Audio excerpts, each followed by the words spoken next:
everybody, from beautiful Columbiana, Ohio. SFAPowerhouse here, reporting from the shotgun seat. Crew Chief, keeping our eyes on the road. Yeah, we had to fight through a little bit of rain here and there throughout the morning as we're making our way up to Cleveland, Ohio for our little day trip. We left Pittsburgh today early this morning after breakfast and had to get through a little bit of rain. Actually, a good bit of rain, actually. Yeah. And it's starting to clear up. It's obviously a lot more sunshiny here now. And we're still about 89 miles away from the heart of Cleveland. And on this particular hour, we're going to dive a little bit more into some of the more popular attractions of the Cleveland area. Some of them we're going to visit. We'll talk more about that later. The top attractions in Cleveland. This article was published by travel.usanews.com on April 21st, 2022. Cleveland's 78 square miles are jam-packed with things to do for visitors of all ages and interests. Number one on their list, Cleveland Metro Parks. More than 20,000 acres of nature preserves make up Cleveland's extensive metropolitan park system. There are 18 parks and reservations throughout the Cleveland area that offer a variety of outdoor activities, such as hiking, biking, fishing, boating, horseback riding, and more. Visitors can learn about the reservations at any of the 10 nature visitor centers or partake in group programs like animal tracking and nature explorers. Bring lunch and rest your legs in the picnic areas located through the parks. Although all the reservations provide endless amounts of outdoor fun and gorgeous scenery, the Rocky River Reservation and North Chagrin Reservation come highly recommended from past visitors who said the views were incredible and the nature sightings were aplenty. Many reported seeing a variety of ducks, frogs, and birds. The thousands of trails are also great for walks, hikes, and bike rides. The Lakefront, Brookside, and Washington reservations are within the downtown Cleveland area and are convenient alternatives if you don't feel like making the trek to the Rocky River and North Chagrin reservations. Sounds like those that really want to spend a whole day outdoors and just kick back and enjoy the nature. There you go. Just make sure that you have plenty of water and you are prepared for anything. Exactly. And as someone who has ridden horses before, I wouldn't mind trying that again. I think I'll politely pass on that. I'm not a fan of riding horses. I liked it. I made one gallop and jump a river creek once. That's a thrill you'll never forget. I just never really. I can walk up to a horse, pet it, but as far as riding, I did that once, and I was just scared to death. That's all I'm gonna be honest about that. Yeah, it was a little scary when I first made a jump. I kind of wish I didn't, but at the same time, I'm glad I did, so I could really take it for what it was, and gain further appreciation for those who roughed it out in our western pastures and rough it every day on the farmlands and ranches to provide food and meat for the rest of America. Mm-hmm. Yep. When you gotta drive that cattle, you gotta drive that cattle. Yep. Yep.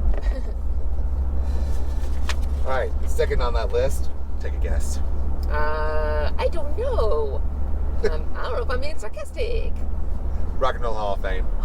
Shocker. What a shocker. Beating out New York City for the location of choice, the Rock and Roll Hall of Fame is one of Cleveland's most popular attractions. In fact, since its opening in 1995 is only that young? Wow, I didn't know the Rock and Roll Hall of Fame was only 30 years old. Well,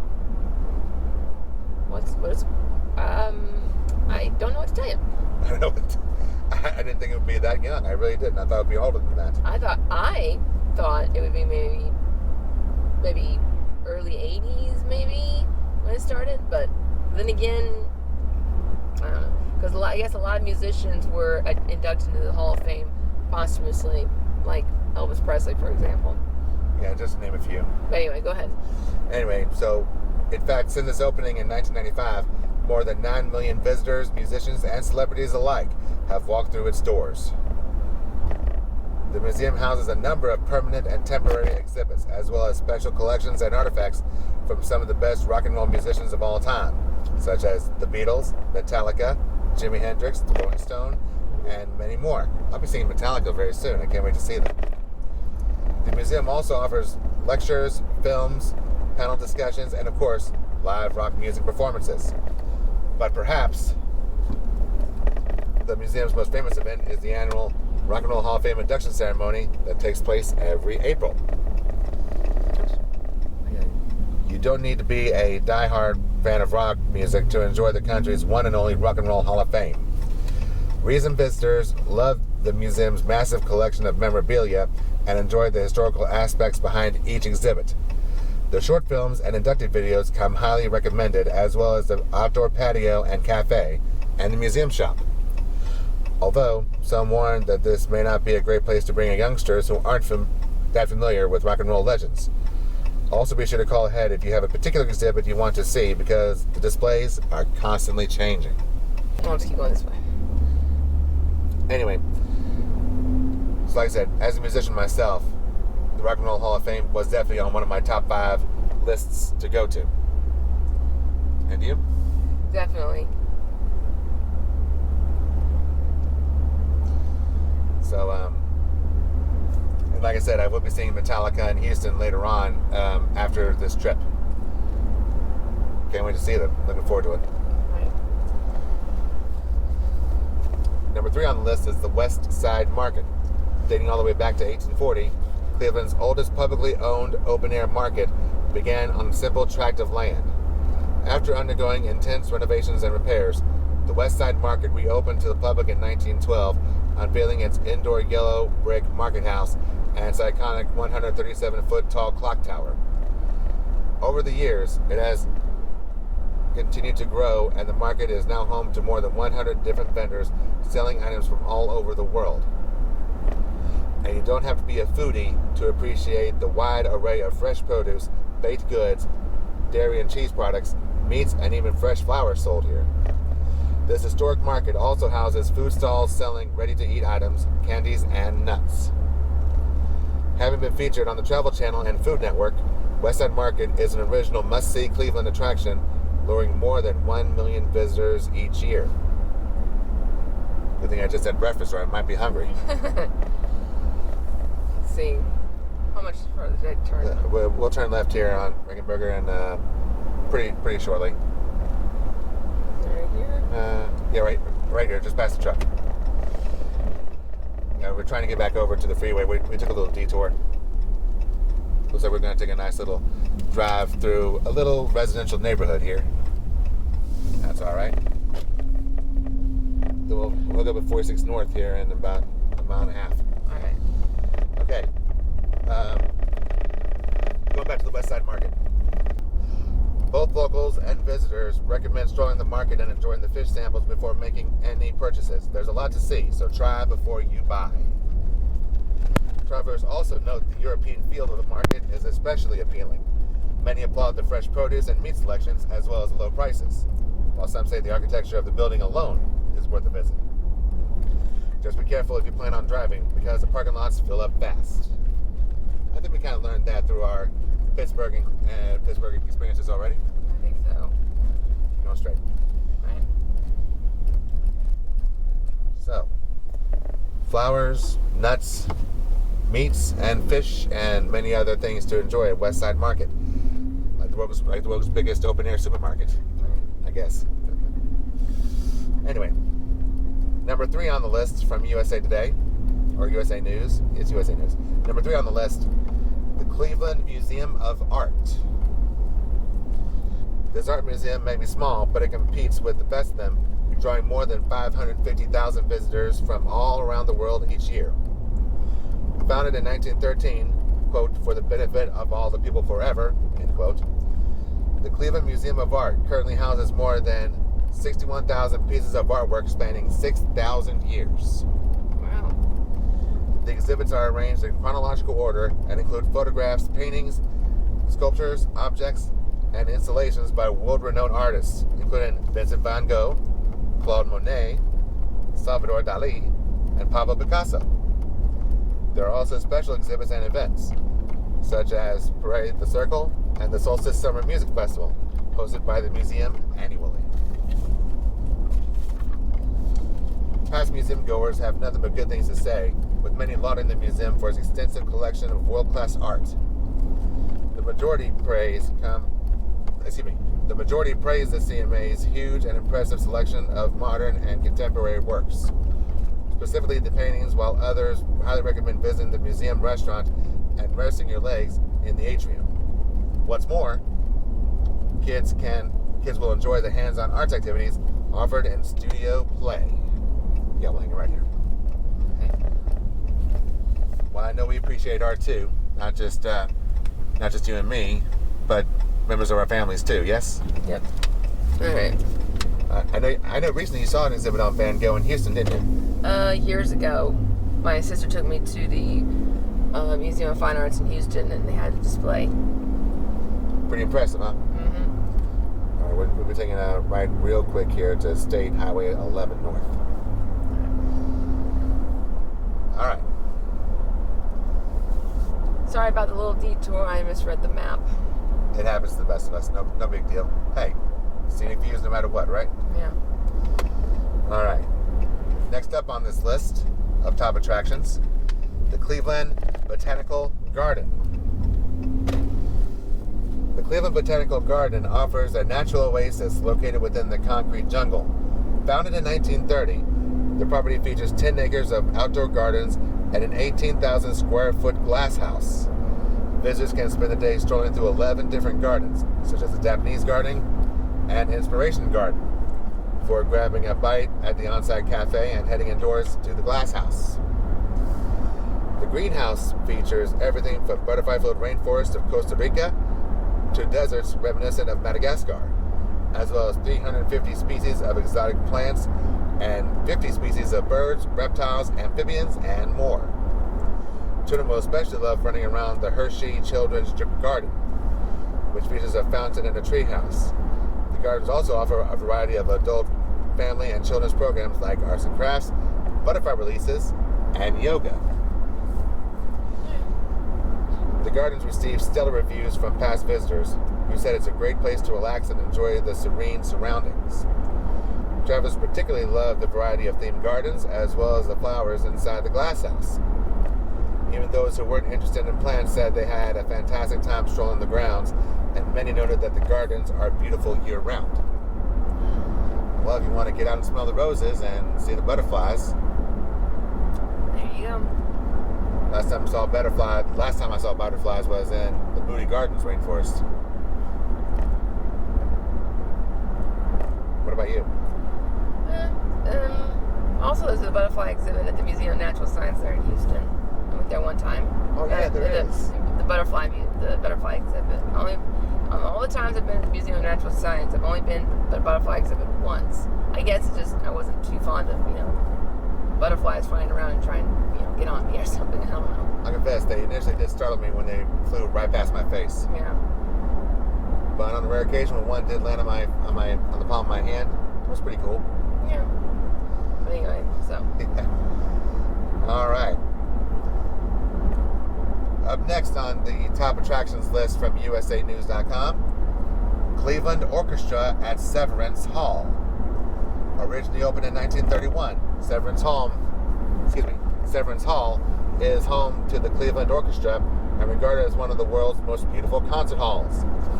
If you happen to be in town when there is a concert, you should consider shelling out the money for a ticket to see the world-renowned orchestra play pieces by Mozart and Beethoven, among many other composers. But if you're on a tight budget, you can still tour Severance Hall and revel in its impressive architecture. There is also an on-site restaurant for those who want to grab a bite to eat. Visitors who had a chance to see the Cleveland Orchestra perform at Severance Hall call it a once-in-a-lifetime experience and say the building is one of Cleveland's hidden gems. The hour-long tour also comes highly recommended, as you'll have the chance to better appreciate the architecture and learn a bit about the building's history. Many past visitors particularly enjoyed the Cleveland Orchestra's Christmas performance. Before we planned this trip, I looked at the Cleveland Orchestra's schedule of performances. There was nothing going on this day, which really disappointed me since I'm an avid music enthusiast and I love some of the great classical works of old, and it's just stuff that I live on, and the fact that they have nothing this day really disappointed me. I was really hoping that we would see the Cleveland Orchestra. Well, if that's the case, then we would have planned to stay not only in Pittsburgh but also in Cleveland, because Yeah. For logistic purposes. Yeah, if that was the case, we would have planned to stay in Cleveland for like 2 or 3 days instead of this 1 day trip here. Right. So that's why looking ahead on the county calendar never hurts. I mean, having a calendar of events, planning your trips, it never hurts. I mean, it may be a little, structured and rigid or whatnot, or however you think about it. But calendars help, because that way you can plan out a trip and you can look forward to it. And if you think of anything else to do before then, that's fine. But it helps to have I hate to say it, a schedule of events even when you're vacation. Well, yeah, and that's another thing.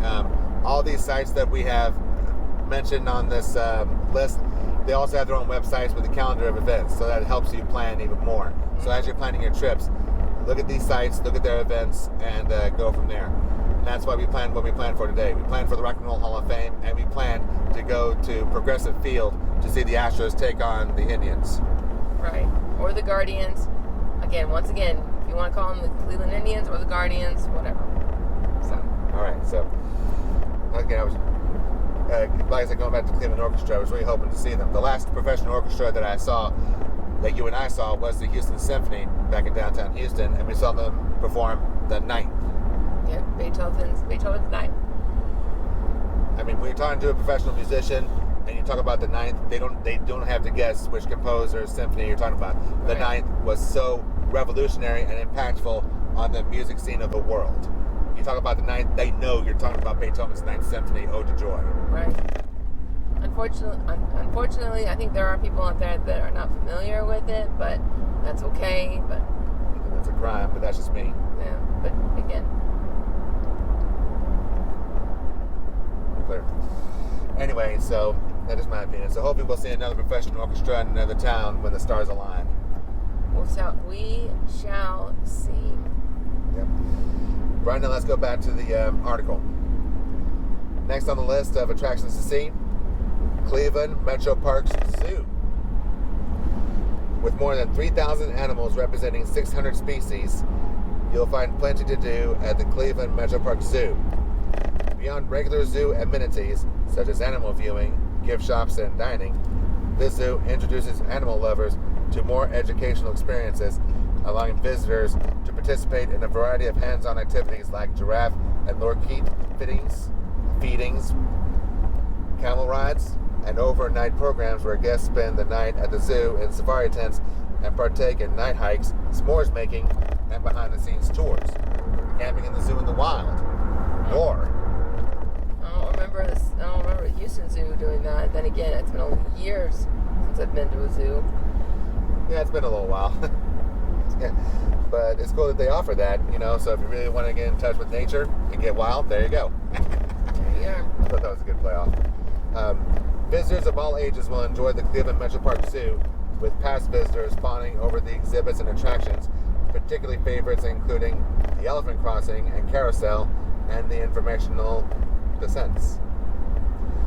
Many said that this is a must-see family-friendly activity thanks to the zoo's plethora of programs. Some also recommend calling ahead as certain exhibits can be closed for renovations. And to avoid the crowds, consider visiting Tuesday through Friday. All right, and honestly, I wish I was more into zoos more often. I wish I was, but it's just one of those fields that doesn't have a divine interest to me. Same here. Just once again, it's been years since I've even been to the Houston Zoo. We've tried to go into the Houston Zoo a few times, but it's always pretty crowded and it's impossible to find a parking spot. But anyway, it's just again, if we were lucky to get to visit a zoo, that's wonderful. If not, there we are. Yeah, and every time we try to go to Herman Park where the zoo is, the park itself and trying to get to parking is a total zoo. It's a madhouse zoo. Herman Park is immensely popular in Houston. Mm-hmm. And trying to get to the zoo, it just makes it even more of an animalistic zoo, just trying to drive around there and get a spot. Oh, I've had so many headaches there. Too many to count. Yeah, but anyway, we digress. Let's continue on down the highways of Ohio. All right. Up next on this list, the USS Cod Submarine Memorial. Located next to the Rock and Roll Hall of Fame Museum, this National Historic Landmark is a must-see.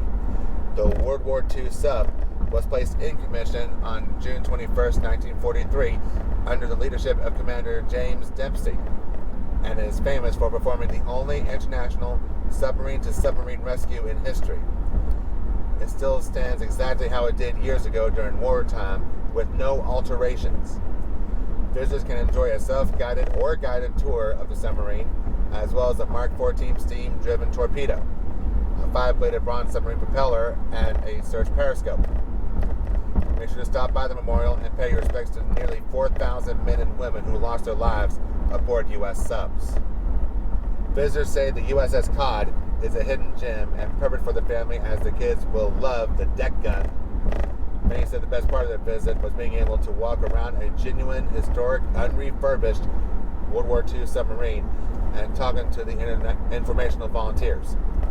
Travelers should be warned that the entrance and exit are through the original hatchway, meaning the hallways are narrow and the ladders are steep, so it may not be easily accessible for small children, handicapped, or those who are claustrophobic. Let me tell you something right now. As someone who has studied World War II extensively, I can attest that those who served in World War II and fought and died for our country truly are the greatest generation of American history. I agree. It's just they stepped up their game, and it's incredible. And we all know someone who served in that time, and they were strong people, very strong people to do that. And through our volunteer efforts, SFAPowerhouse and Crew Chief are constantly in contact with veterans from all generations. And I can tell you what, these people are some of the most amazing people on earth. Yes. And there are a few veterans that I know personally that are not around anymore, but I wish they were still around. But again, their service is unmatched. And even those who fought even in World War I, the Great Wars, people call it. Again, anyone who goes and defends our nation, our freedoms, highest marks for them. Absolutely. We'll get into the left lane so we can get on Interstate 80. Okay. Yeah, and also, just yesterday we were visiting the Carnegie Science Center, and we came across a submarine that, even though it was commissioned right at the end of World War II, it's still of an identical class and shape as those used in the Second World War, the USS Requin. And we climbed around that and toured the whole submarine, forward and aft. And I'll tell you what, they're not lying. Going through those hallways and those hatchways, you gotta be in very good shape to navigate through those all the time. And you have to be pretty fast, because battle stations, you need to right here. Yes. Anyway, so again, you have to be able to go through those fast, not like this. For me, it was one at a time, and it was slow, so I wouldn't have survived. Yeah, and everyone was packed like sardines, and me, I know I'm kind of a tall guy, and I can tell you what, it was quite an adventure just navigating through the tight hallways and through the hatches from one compartment to another. And I can tell you right now, I was way too tall and big to serve on a submarine. And to those that were able to, and also put up with all the madness, including, getting depth charged and firing off those torpedoes. God bless those guys. They had more cojones than anybody in this world right now. Definitely. Yeah, we'll stay right here. All right, move over one. Stay right here. We'll be exiting off to the left again in 3.5 miles. Copy that. All right. So, again, anyone who is serving America and are interested right now, God bless you, and we love you. God bless America. Definitely. God bless you all. Keep y'all safe and come home safely. And let me just remind you that SFAPowerhouse and Crew Chief are 100% American. We are unapologetically American. Yep. That is very true. And no words can describe how I truly feel about our country. Our country is going through a lot right now, but the common sense values that this country was founded on still stand. They're still strong. So that's all I'm going to say about that. The freedoms that too many of us take for granted are amazing. Okay, and I feel sorry for those that don't take full advantage of our freedoms. I mean, we are right now. We're traveling across state lines. We've started in Pennsylvania. We're in Ohio now. And the fact we have that freedom to go wherever we want, however we want, whenever we want, and say whatever we want and however we want, that freedom of speech is truly amazing. Definitely. And not many countries will allow that, but we do allow it here in the United States. If you don't like it, get off my channel. There, I said it. Yep. Anyway, okay, so, well, let's move on. We still have a few more items on this countdown. Next on the list of attractions, the Cleveland Museum of Natural History. Very well. Learn all about the natural world and millions of years of history at Cleveland's Museum of Natural History.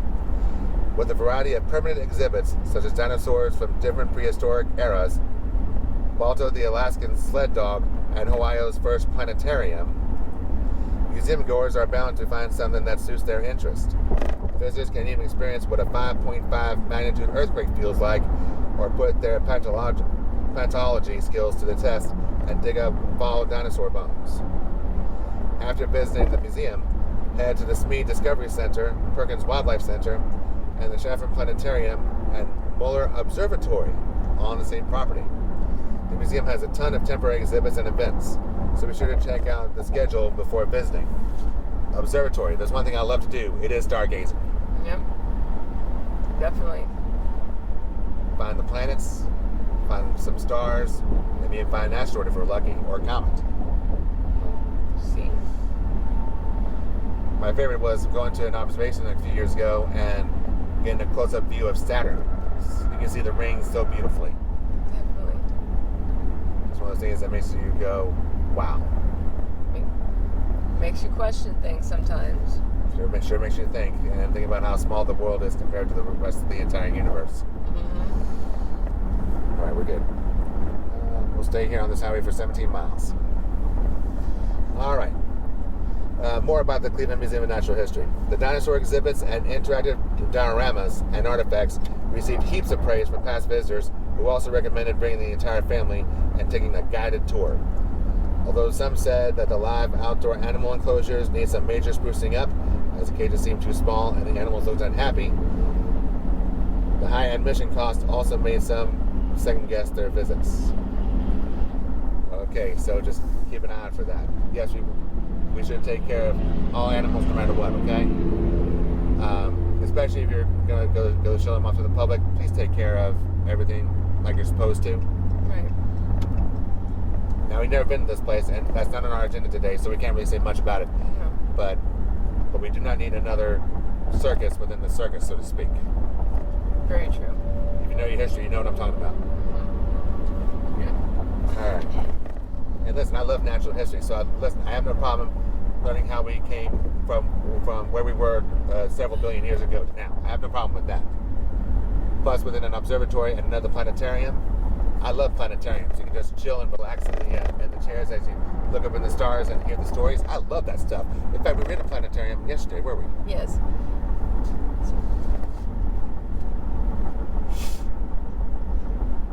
So if you like that stuff, go check it out.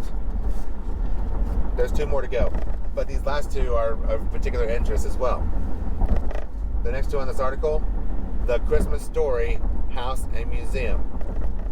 Cleveland was the primary site for the filming of Bob Clark's classic 1983 movie, A Christmas Story, which is still seen every single Christmas today.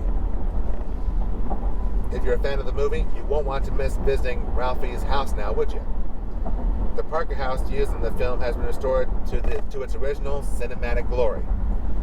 Visitors can go on a guided tour, as well as visit the official A Christmas Story Museum, which features costumes, props, and lots of movie memorabilia. There's even a gift shop if you want to take some of the movie magic home with you. Like the BB gun, maybe? Or the lamp. All right. So, I mean, I don't know if that's there. If I were guessing, probably so. I mean, I'm not a big fan of the movie, but I respect it enough because it's still out there and it's still seen every Christmas. I'm not a big fan of the movie myself. It's a Christmas movie that never really appealed to me. So, there we are. Yep. All right, continue on with the article. Whether or not you've seen the movie beforehand, you'll leave as a Christmas Story fan. Past travelers said a visit here left them feeling nostalgic and reminiscing of their childhood. And many raved about the entertaining and funny tour guides who shared plenty of behind-the-scenes details and filming trivia. You'll even discover a few hidden secrets. Watching the movie after touring the house is recommended, as you'll probably notice more of the smaller filming details. And those who visited during Christmas time said it felt extra special. I can imagine that. You know, it's Christmas time, you're visiting the house, it's like, going back to my childhood. I don't know if they do that for the Home Alone house, but if they did, I know they're making a vast fortune. Probably. So anyway, if you enjoy A Christmas Story, obviously it'll be very well worth the visit. You know, maybe one day we'll just watch the movie just for the fun of it. Well, we'll see. We'll see. We'll see. That's all I can say. All right. And the last attraction on this article, Progressive Field. Home of Major League Baseball's Cleveland Indians. It says Cleveland Indians on the article. Progressive Field promises sports fans a good time, whether it be for an actual game or just a tour. If you're in town for a game, you should consider going, as you'll get the most authentic Progressive Field experience. However, if there's not a game, you can still visit the facility via a guided tour. The 1-hour tours cover the entire premises, so visitors will be able to see the batting cages, fan cave, the party suite, the club lounge, the bullpen, and the Heritage Park Indians Hall of Fame Museum. Those who visited Progressive Field for a baseball game said they had a blast thanks to the vendors' tasty food and the cheap tickets, some of which only cost $10. Bear in mind, this article was written back in 2021, so just keep that in mind. The majority of visitors say there's not a bad seat in the house, so you're pretty much guaranteed a quality view of the field. And the tours also come highly recommended, as many noted the guides are knowledgeable and provided a wealth of information to visiting fans. And as diehard baseball fans, I want to see more ballparks no matter where I go. We've already saw PNC Park a few days ago. And I'll tell you what, the people there at PNC Park, not just the people that work there, but also the fans. The fans were especially nice and very cool and eager to talk with us. I enjoyed my experience at PNC Park. Yeah, it was good. It was nice you have to agree with something, Powerhouse, is that you were the one that interacted more with the fans than I did. Well, Me, Crew Chief, is a little more, I keep to myself. But anyway, from what I observed, they are pretty well-mannered and welcoming. Although there's a couple of fans out there, that say what they say, but they're just being themselves. Now, being from the Houston area, obviously I'm a lifelong diehard Astros fan. Okay, so I've seen games at the Astrodome. I've seen plenty of games in the Astrodome, and I've also seen plenty of games at Minute Maid Park, now called Daikin Park.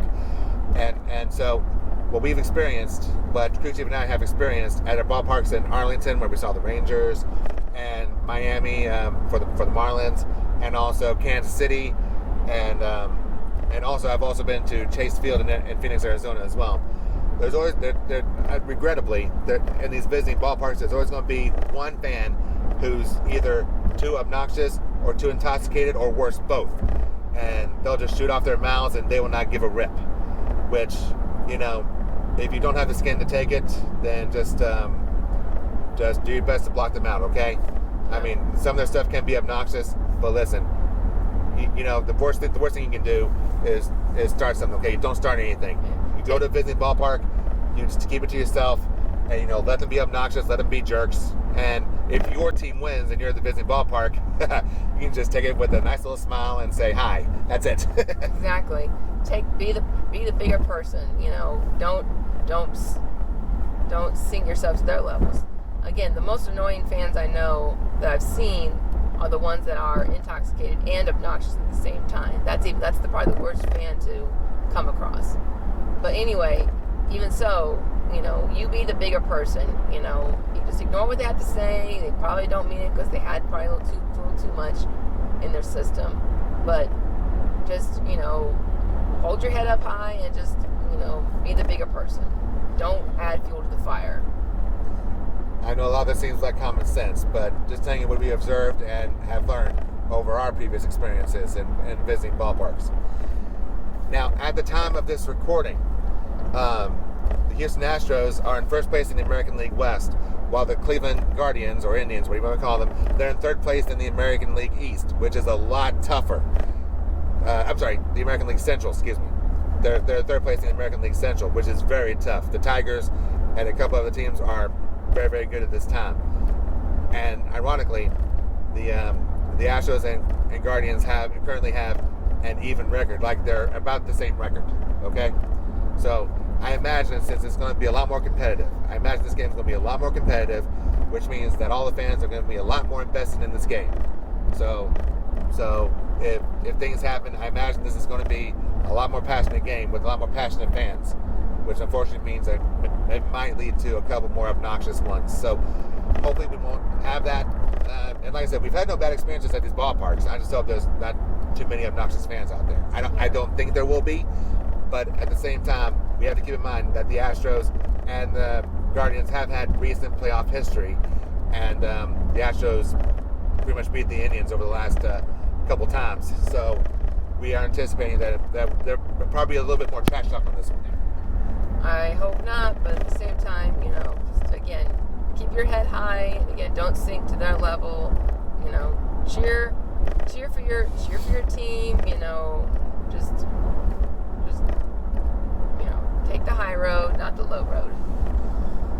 Wise words, Crew Chief. Thank you. Welcome, Powerhouse. All right. So either way, I am looking forward to our visit to our for sure places of visiting is for sure going to be the Rock and Roll Hall of Fame. That's where we're going to first, and Progressive Field to see the Astros take on the Guardians. So we were talking a little bit about our visit at PNC Park. So let's talk a little bit about what we hope to get out of the Rock and Roll Hall of Fame. Well, I'm hoping to experience, seeing a lot of memorabilia from my favorite artists from the past. Classic rock and roll has always been around for a long time. A lot of artists today, are influenced by from the past. Absolutely. And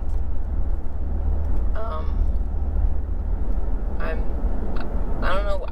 I will say this. I do not know what to expect. But I'm looking forward to this experience. Since I've been to the Country Music Hall of Fame, now I'm going to the Rock and Roll Hall of Fame, and I've been to the Baseball Hall of Fame. So I'm honored to be able to explore these museums, and I'm looking forward to seeing what I see. Yep, and like I said, all those places you already mentioned, the Country Music Hall of Fame, the Baseball Hall of Fame, all professionally done and professionally maintained. I hope that the Rock and Roll Hall of Fame will also be the same thing. It should be, and I hope it's there too. Me too. What I hope to get out of it is that in each exhibit, I hope to see a little more about how they came about, and when their first big break was, and how their challenges, whatever challenges they may have, how they overcame it. Yeah.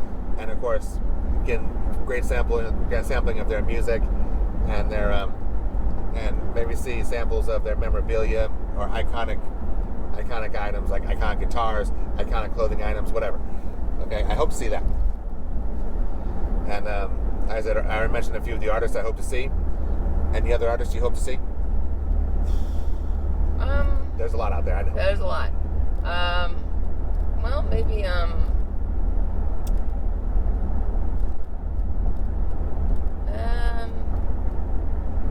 I'm just looking forward to seeing it. I'm not sure. I just want to be surprised of what I see. I just want to take it all in. Yeah. We kind of sort of saw, some of the bigger names that were already there, but maybe there'll be a few surprises that we loved and didn't know they were there. I hope that happens too. We're like, oh, they're here? Of course they are. Right. I anticipate it's going to happen a lot today. Powerhouse, we're coming up to a rest area in 1 mile. Do you need a rest break? I'm good. Okay.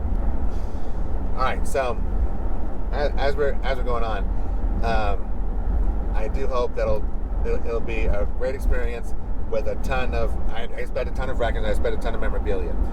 But this has been very exciting. I mean, just thinking about this is just getting me really excited to visit. Right.